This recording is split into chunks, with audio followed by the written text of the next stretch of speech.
Restore After Divorce, we are recording episode 11. I know. And we do have some news. We do. Yes. We do. Go for it. Yeah. So our program proposal was just approved by the public TV station. So we will be on public TV on TV. How do you feel about it? Nervous, but excited. Who thought we would have done this? I always know. thought I was going to be on America's Most Wanted. That would be the closest I'd ever get to be on TV. So, in fact, it turns out I'm America's Least Wanted, but that's a different story for a different day. Right. Oh my gosh. Okay, so we'll be doing that in the future. Something to look forward to. It's I think pretty soon, so we'll get that schedule. So I wanted to announce that because that's something different. So I never thought it's gonna happen so quickly. So it's exciting. It's something new adventure. We like new adventures. Yes. Okay. Other than that, what else is going on? What else is going on? So leading to our episode 11, yes, we're gonna talk about live life like a tree. So one of my friends told me about this about last weekend. He loves the tree, and he said, just learn from the tree, just live your life like a tree. And I had a very challenging week last week. So I think I mentioned about the court stuff going on, and so I had an appeal case on Thursday that I had to go to. So the whole week over middle school decision. And so all week I was like, oh, it's such a blah week. I have to deal with this. It was also a big week because it was the last week of school. So there was a lot going on with the kid and court and just my mind. I mean, my logical mind knew that appeal case rarely go through. So I probably would win the case, but I just feel like because my son means you still have the anxiety to deal with. Yeah, because my son obviously means a lot to me, and before that, I was always like, yeah, whatever life comes, I can deal with this, and of course I can. But it just was just feel like anxious about it, and also unsettling because it's such a big deal about as a mom, like his future, which middle school he's gonna go to. Is he gonna be okay with whatever the outcome is? So that was a tough week, but I kind of kept going back to my friend said about live life like a tree. And you asked a good question. You're like, what kind of tree? Yeah. So a couple of things first. Okay, so how did the case turn out? The case turned out great. You won the appeal? I won the appeal. He is going to the middle school that he likes. His best friend is going there. So it's great news. And the one that's for your school zone? Yes, for my school zone. Okay, we'll get into another story another day about why his father objected and why he objected. But let's just leave it at the good news. So he's going to school. So this is good. He's happy. He's happy, yes. Okay. Now, what do you mean by live like a tree? So if you look at the tree is there no matter what happens, like what the weather is. If it's sunny, it's doing great. It loves the sun. If it's rainy, if there's a storm, it's embracing whatever the outside condition is. Like it weathers the elements and then it just deals with it. And if it's windy, it doesn't like try to go against the wind. It just kind of go with the flow. So I think his point is that like life, you are going to go through challenges and just difficulties, just like the tree. There's going to be moments that it's going to be challenging or not so pleasant, and then you just gotta be like, hey, I can deal with this. I'm gonna stay grounded meaning like I'm gonna stay calm and peaceful and be okay and less of an anxiety type of situation, and then just deal with life in a way. So that really helped me go through the week because wherever you turn there are trees. There's wind. Yes. There are trees. Now, of course, a couple of things immediately come to mind without wanting to be a naysayer. One, they get chopped down. They do. Two, sometimes they collapse or they get struck by lightning, which means that even the hardiest of trees can fall. I mean, but that applies to everybody. Yeah. In many ways, I think we're better than trees because we have an ability to adapt. Put it this way, you're a tree and you're in a constant path of tornadoes.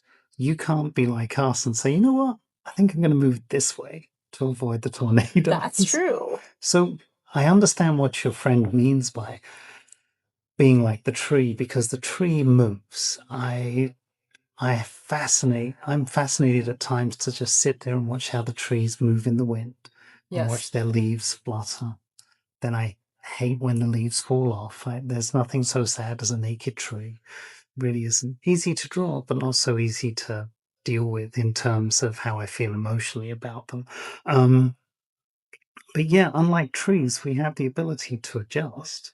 So I'm thinking, is there another thing that we could think of that's analogous? Oh, he gave me another example. Go for it. The boat.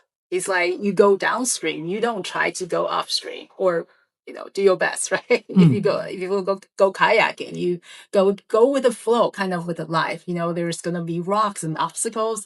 Sometimes the current is not so great, but you gotta like go with the flow and do not go like against the flow upstream. So that was another example he gave. It works. I mean, the way I've described that is that there are kind of two types of people in the world. There are pearl divers and there are surfers. So someone who dives for pearls is someone who's willing to put themselves at the risk and under the pressure to get the goal they wanted. Okay. And I would say my ex was a pearl diver, or is a pearl diver. She left her home country at a very early age. She came here, she got a degree, she got a PhD, and she made a life here. And then there's people like me who I feel is just one of these surfers that has always just let me go where the current takes me.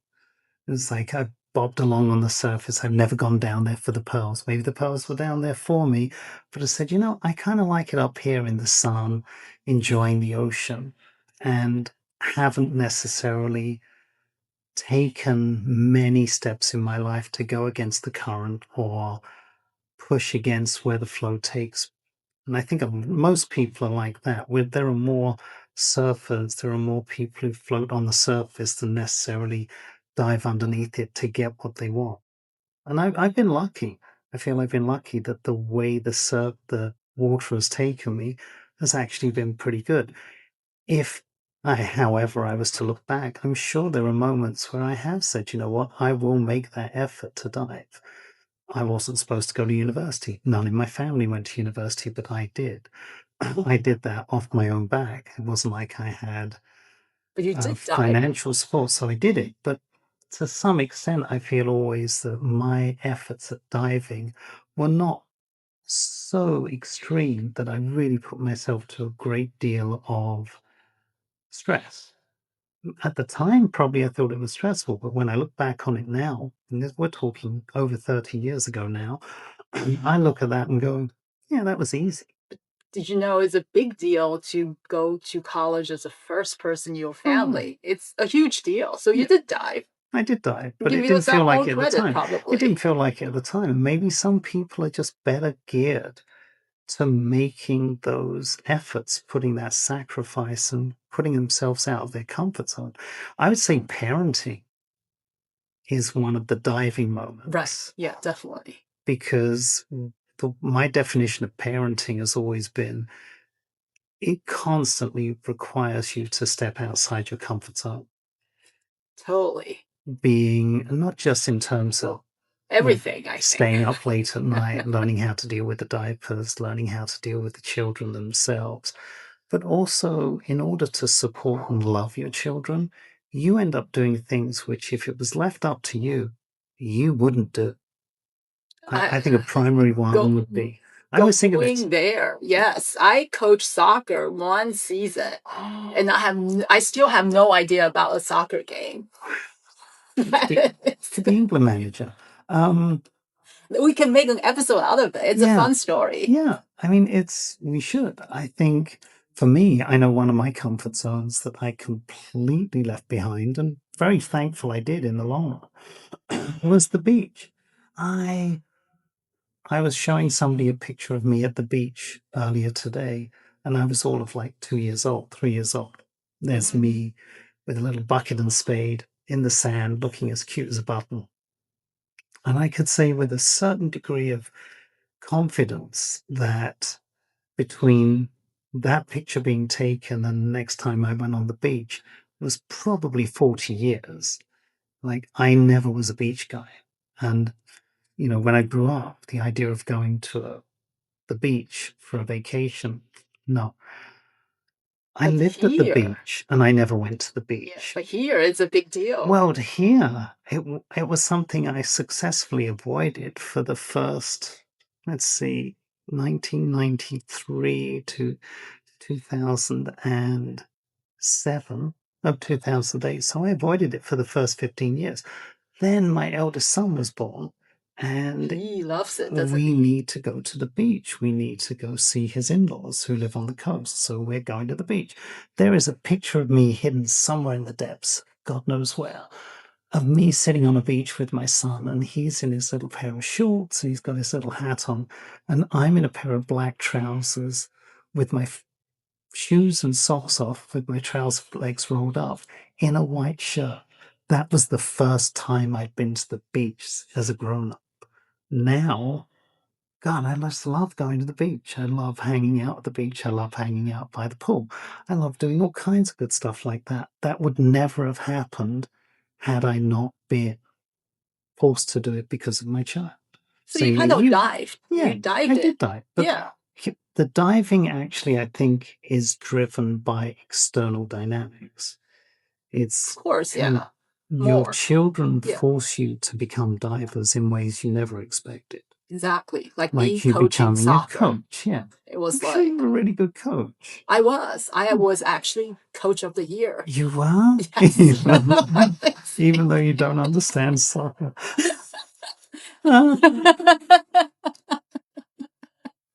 That's why we have to make an episode out of it. It's a fun story. Okay, well, chalk that one up and we'll come back to it at some point down the line. But yes. But being a tree, I understand what you're saying there. Is and you think back to being at school and they would tell you in gym class, pretend you're a tree. And now your leaves are blowing in the wind and now they're blowing even more and blowing even more. Trees are very flexible things. They can withstand a lot of things. I mean, everybody withstands things to a certain extent. I think. Well, we hope so.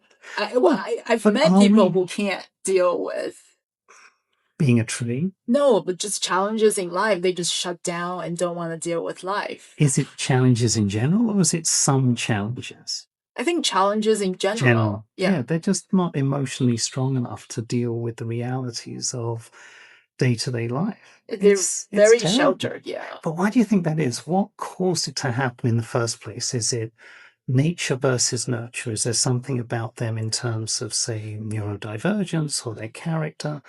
Or is it something that, I've been accused just this week of babying my twin boys.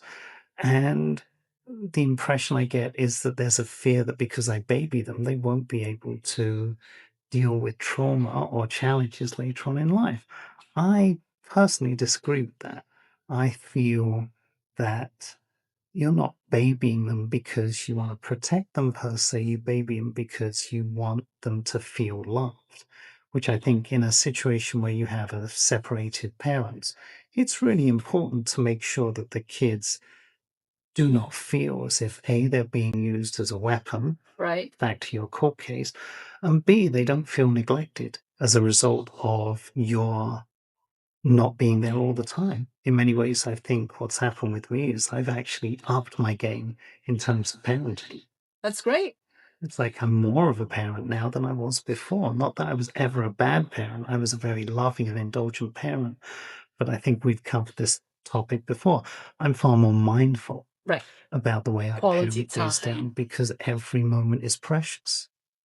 I agree. So, but did I ever coach soccer? No, I refereed a soccer game at my eldest son. But you just can't get away from soccer. You're like, oh my gosh, I love the game. You like soccer? No, that's the ironic part. See, I support West Ham. I know you do. That's why I'm like, keep going. Lee just can't go You have to keep going back to the. I didn't watch the game yesterday. I watched it at home. I didn't go to the pub. I didn't do anything. Wow, I'm surprised.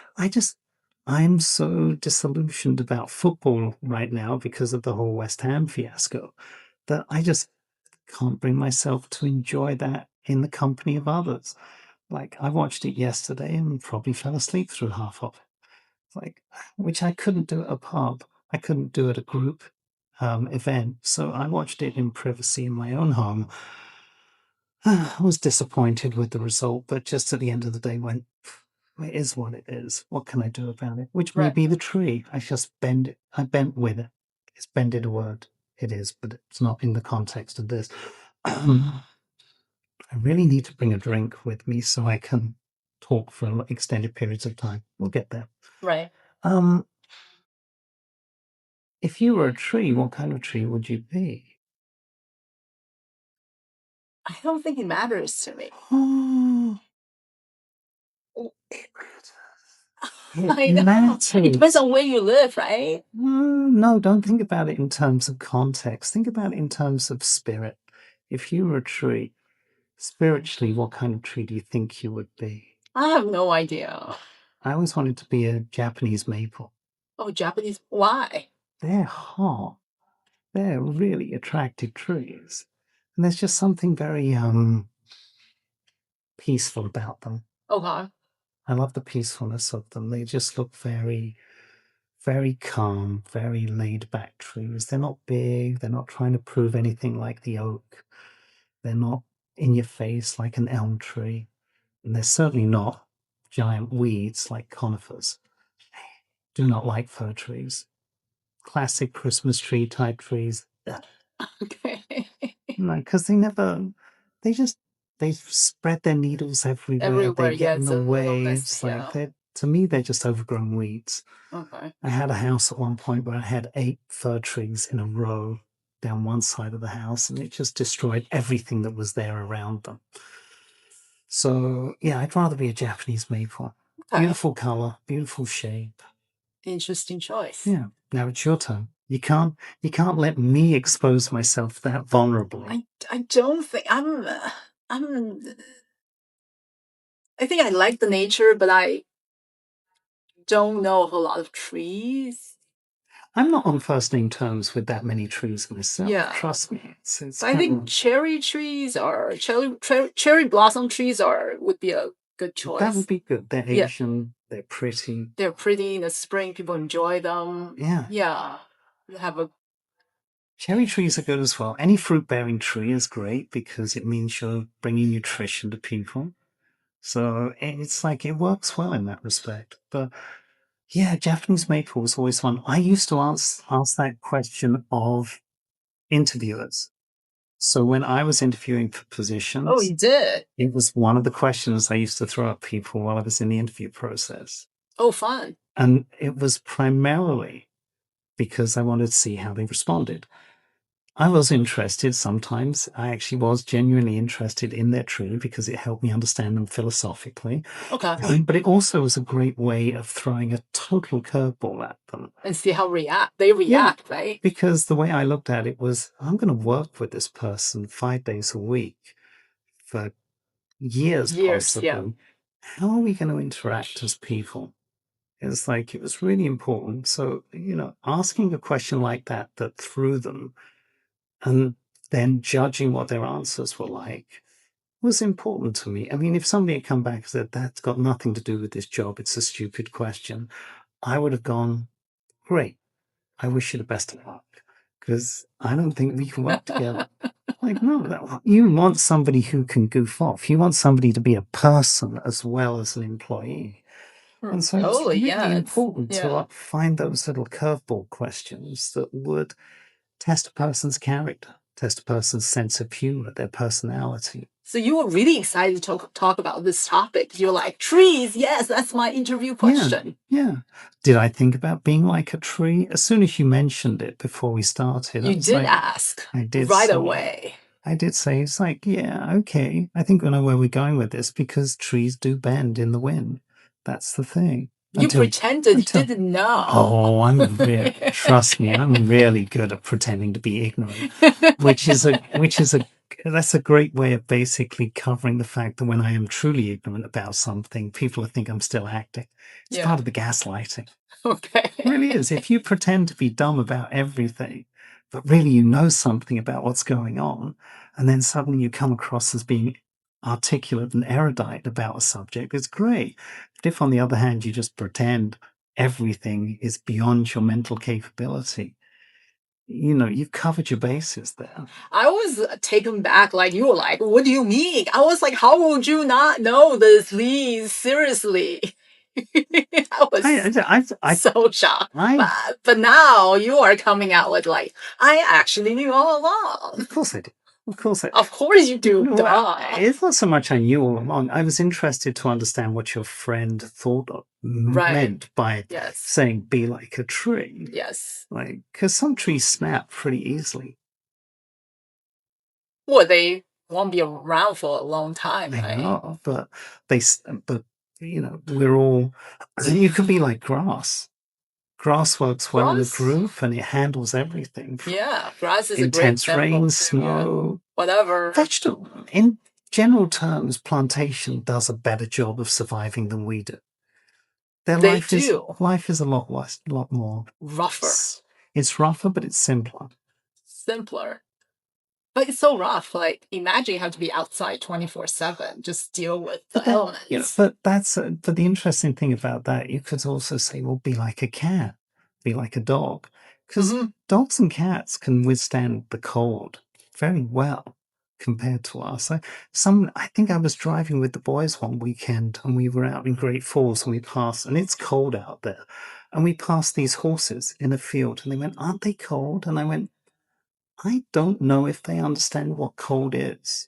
I think they do, because some of them wear like a little coat thingy. They are. It's not like they went, could I wear my coat, please? Oh, the owner. Okay.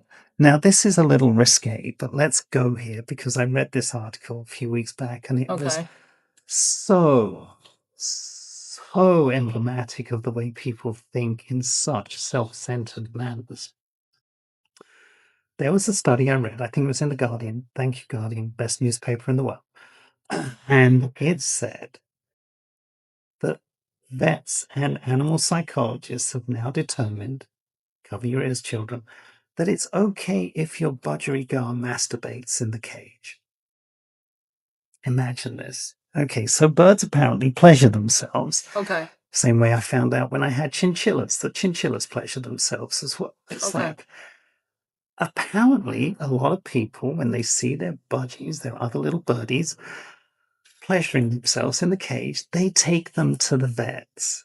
Oh. Because they feel there's something wrong with the animal. Okay. How ridiculous is that, if you think about it?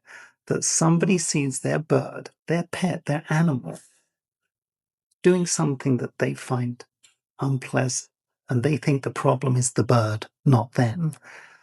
Psychologists, the animal behavioral specialists determined that actually birds in cages pleasure themselves less often than birds out in the trees, in nature. And yet people apparently have a tendency of taking their budgies to the vet to try and find a way of stopping them from pleasuring themselves. And I'm like, that is human self-centeredness at its core. That they're doing something that's perfectly natural, but because you've been told it's bad, rather than understand the bird is doing something that's perfectly okay, you think they're the problem. When in fact, it's your upbringing, it's your culture, it's your behaviors as a human that say there are certain things we do not do in public. The birds don't have the same way of thinking as we do. Simple as that. So coming back to the horse has a coat on, do we know the horse needs a coat? No. It's the person has looked at their horse out in the field, it's a cold day, and going, I think they need a jacket. We need to put them in a jacket because I'm cold, therefore they can't deal with it. Failing to take into account the horses have been around for millions of years in one form or another and have experienced this type of temperature difference for millions of years. Therefore, they are accustomed to it. They can live with it. We constantly putting our dogs in boots, putting Right. coats on our dogs, Right. I saw somebody taking their dog for a walk on Sunday morning, and this isn't unusual. It's not like I'm about to declare a revelation. The dog was in a stroller. I've seen that quite a Yeah. bit. In Asia, it's very common. Why? Why would you put a dog that is anthropomorphizing an animal to become a baby, to the point that you're effectively now treating the dog as another small human being and projecting your issues, your insecurities on that animal. A lot of people, they instead of having a kid, they put their dog in the stroller. It is not uncommon though in Asia. Well, I've always pointed out that people, and I've had friends over the years who said, we're getting a pet because we think that this will let us know whether we can have children. And like, if in 5 years' time I discover that you're putting your 3-year-old child in the kitchen while you go to work, behind a cage with a bowl of dried food and a bowl of water, I am calling Child Protective Services, because trying to determine whether you can bring up kids by having a dog is probably one of the more ridiculous ways you can test this theory out. All you're doing is you're proving commitment. You may as well, frankly, I've always said having a hamster or a guinea pig is better than having a dog or a cat in terms of proving whether you can have a baby. Because hamsters and guinea pigs need to be changed every day. They need to be watered every day. You need to change their bedding. You've got to keep them entertained. You've got to do this. You've got to do that. That's far more analogous to having a baby than having a dog. Well, I've not had many pets, so You I haven't? don't like pets. So it's not something I can comment on. I've had dogs and cats and rats and chinchillas and fish. I've had fish. Fish are the worst. They are a lot of work. And I believe I understand why fish are bad as pets. Why? Because we cannot understand the environment they live in. Yeah, it's very hard. I have spent countless hours trying to understand how to balance the water in a fish tank. It's worse than trying to keep a hot tub. And I've watched betta fish. Betta fish in the wild live in puddles. And yet you put them in a fish tank. Oh no. Yeah, they live in puddles in Asia. Wow. They live in very small bodies of water. Oh, so it's very different. Yeah, very different. And we put because you buy the bag with the bait fish in it and you take it home, you put it in a tank this size and it just sits there looking like it's actually a static model. Right. Technically, humane fish keeping requires that you put a fish, even a single fish, in like a 5-gallon tank. Right. So it has room. I remember the first time we bought a bait fish and it was in a tank this big and then it was in a tank this big. Eventually it was in a tank this big. Right. Just one solitary fish in a 2-foot by 1-foot tank. It still died. I mean, all I did was, it's the water. And the reason it's so difficult is because we don't understand what's good water and what's bad water. To us, water is water. And when it finally goes green, you know you got a problem. It's not just the reflecting pool, it's a fish tank. I know. Yeah. I vividly remember watching the fish get worse and worse, and I would change the water. I'd do this with the water, I'd do that with the water, and it wouldn't make a difference until eventually, the first fish, oh my God, I remember it was the day after Christmas. The fish had looked peaky for a few days. I come down the morning after Christmas, Boxing Day, for those of us who are English. Right. And the fish is sleeping on the top of the water. I'm like, I don't know. So I gently push the fish under the water and take my finger out. Well, it didn't suddenly revitalize. It just came back up. And I said to my wife, I was like, I think the fish is dead. She said, are you sure? And I went, yeah, it's just floating on the top. And it's kind of like, so I then said, okay, I got this, because I knew my son was going to be upset. He's all of like, I'm going to say 4 years old, 5 years old. We only got it because somebody gave him a fish tank for his birthday. Oh, fun. So we said, okay, we better put a fish in it. And he picked it. And it was funny because there were all these amazing colored betta fish. He picked the one that looked like brown. Okay. Like, it was the most boring looking betta fish, but he was happy. Let's give him his due. He comes down and I'm like, hey, buddy, I got some bad news for you. I said, what's that? I said, your fish is dead. And there are 5 stages of grieving. Right. In a 5-year-old or 6-year-old kid, you can go through the 5 stages of grieving in 2 minutes, right? 2 minutes. It's right. like, what are the 5 stages of grieving? Because 5 stages of grieving are also the 5 stages of parenting, like putting them to bed. There's shock, there's sad, there's anger, sad. there's bargaining, we're going to have to look them up for the next podcast. Anyway, he goes through the 5 stages. So you want to do some Lego? Yeah, okay, good, finished. We had more fun burying the fish than we did bringing it up. Now, where were we going with this? Oh, yeah. We can't understand what it's like to be a fish because we don't live in the water. We are not there. No. We're air breathers. Same as our dogs, same as our cats, our hamsters. So we understand if it's too hot, it's too cold, the air quality is bad, the air quality is good. It's easier. That doesn't, however, mean that we are prepared to be parents because we can keep a dog alive for 10 years. So. Totally not. Okay, on that note. It's a learning process, though. Yeah. I feel. Yep. It is, which is why we're going to go to the next episode is, did I screw up my kids? Yes. All right. So please like and subscribe to our channel if you enjoyed this. See you next time. Take care. Bye.